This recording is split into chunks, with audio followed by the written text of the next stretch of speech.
Hello, welcome to the video for the wines. This is the second case that we're doing. Sorry for the delay for this order, by the way. I've had lots going on. It's Otis's birthday and we've had a lot of illnesses to deal with.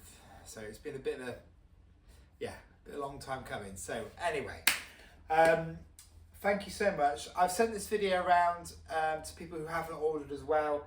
Just to give you an idea of what you've missed out on, but also just to kind of, the feedback from the last case of wine was that the video was really well received and that you really enjoyed learning a bit more about the wines. So yeah, feel free to watch on.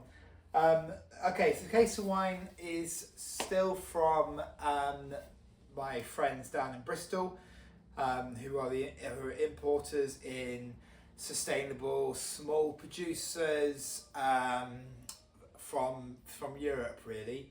All of these wines I've tasted.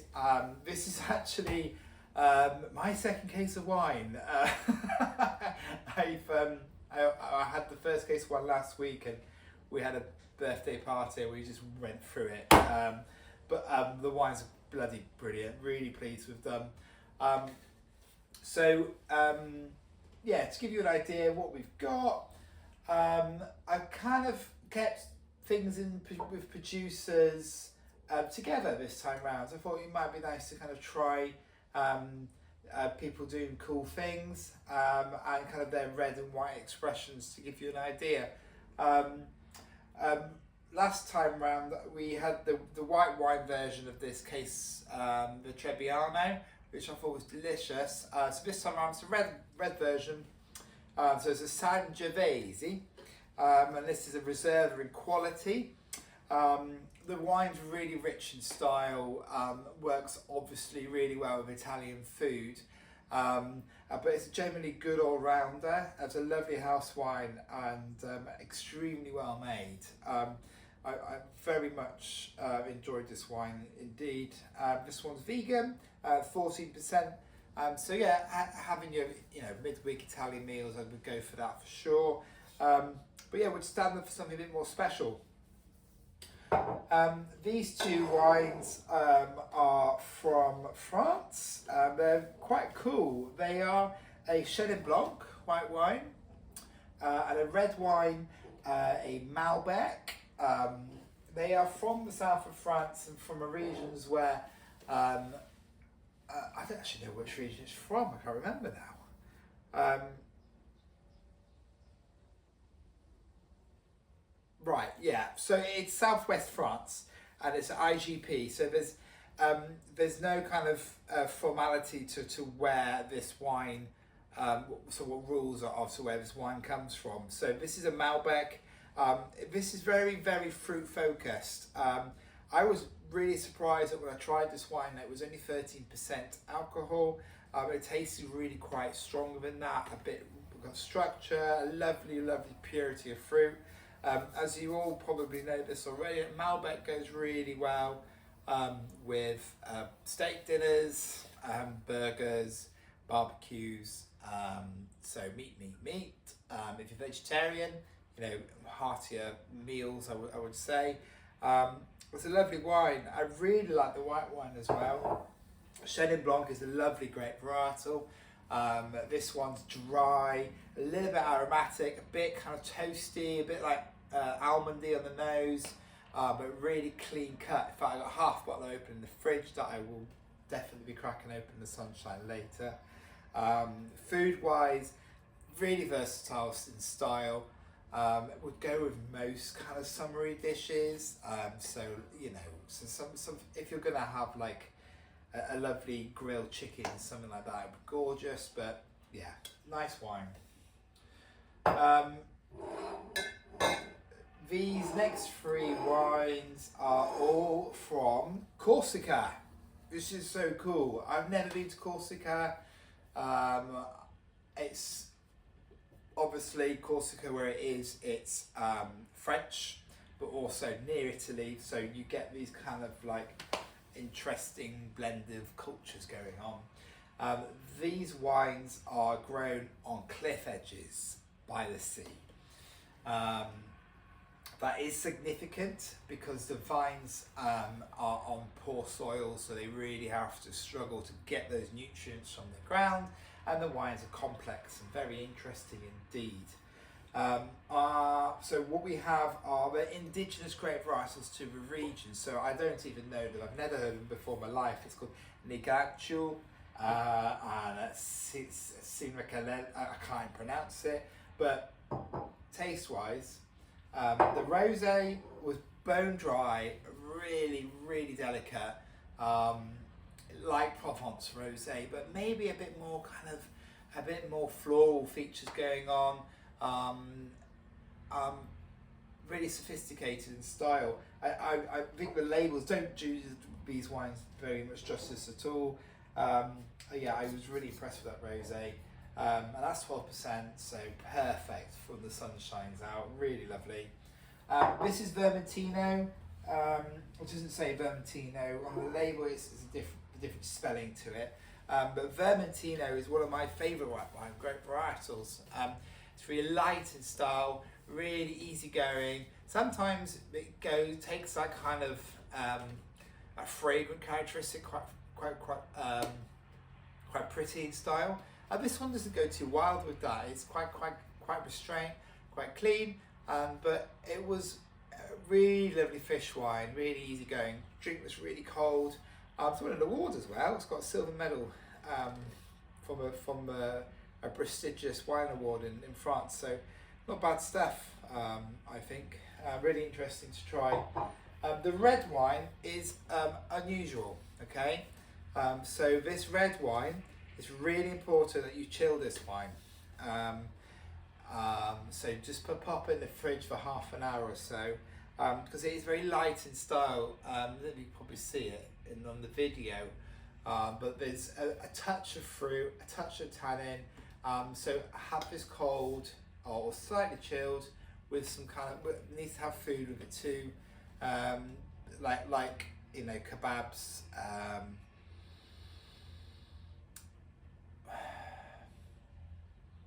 Maybe some sausages, that sort of thing. It's a really easy drinking wine. It's quite unusual in style, but it would work well in the context of here. I thought the producer was really interesting and worth putting this in the case. So yeah, I hope you enjoyed trying the Corsican wines. A new one for me. The second two wines are from Portugal and Spain. So this is a Sabina. I actually know this wine quite well. I've worked with this wine in a previous life. It's from Navarra in Spain. So Navarra is a massive wine region. They make a lot of bulk wine, but it sits very closely to Rioja. And so the rules of Rioja are very formal.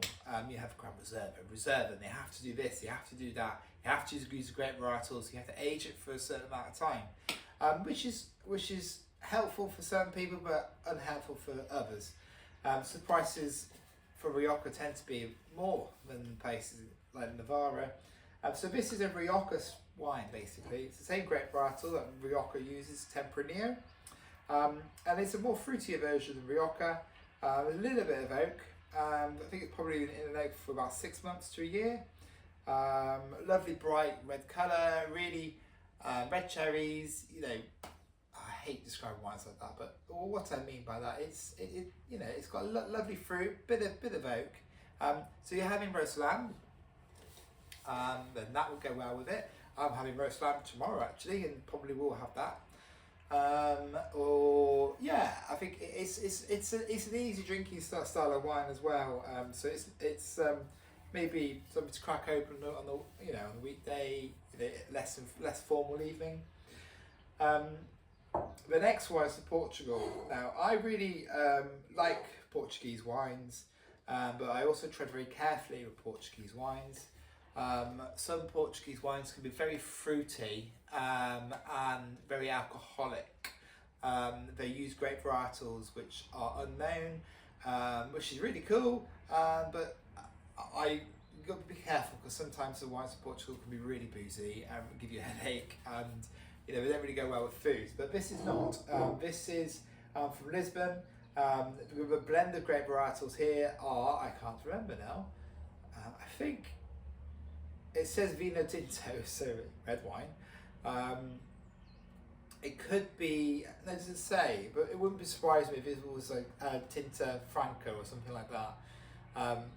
It's a reserva quality. It's a big, juicy red wine, okay? So if you're having a barbecue, great. If you're having some friends around, late in the evening, that would be lovely. And I was really surprised with the quality here.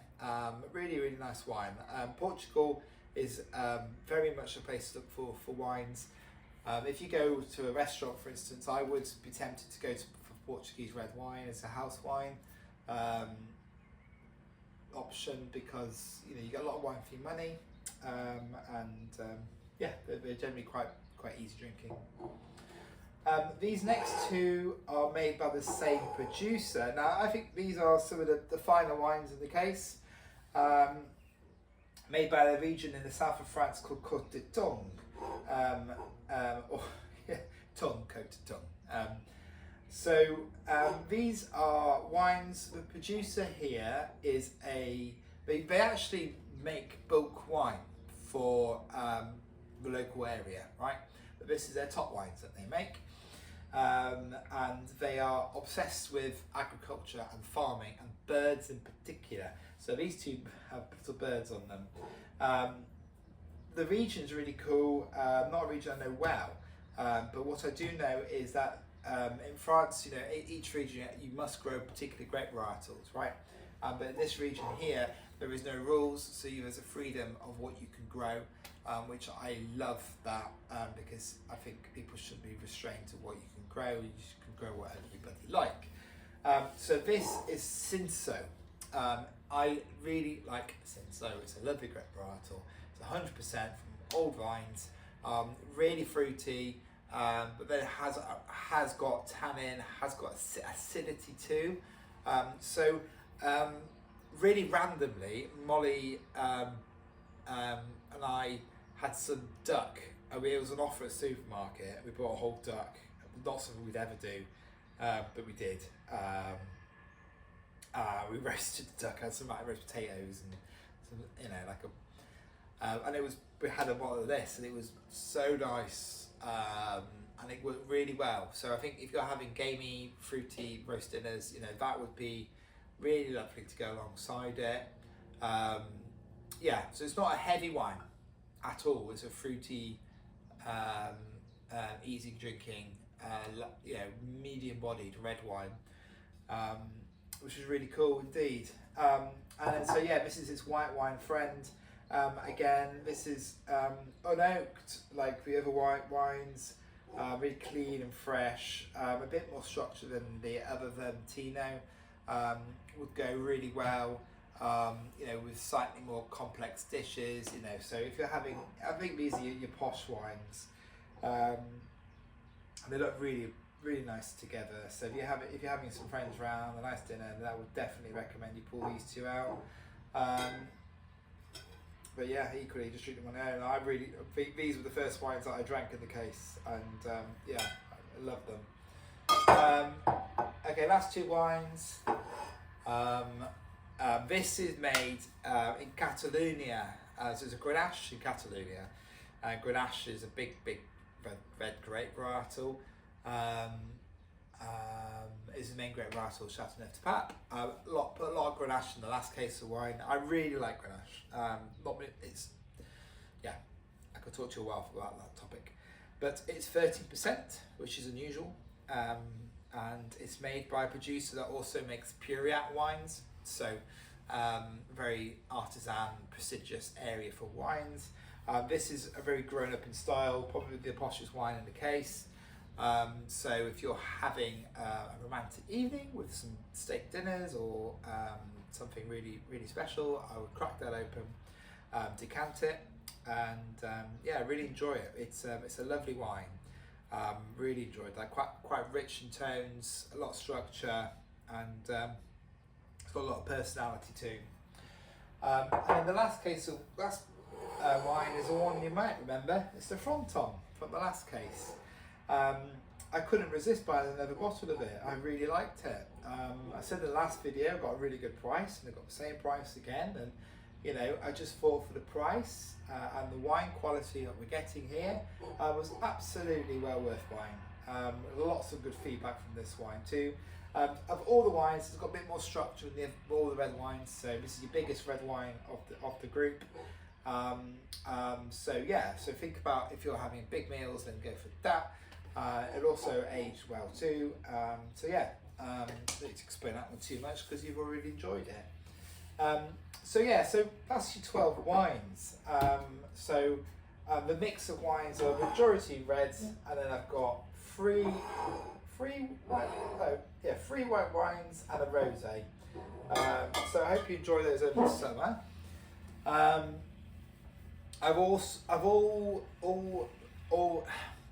I've already started buying for the next case of wine.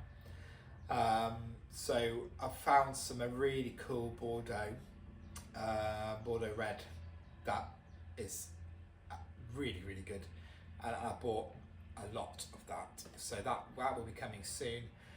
And if you end up needing any more wine, let me know. I can always inquire about getting any more of this.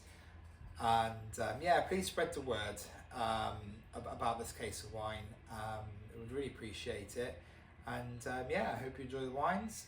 Let me know any feedback, and yeah, I will speak to you soon. Thank you.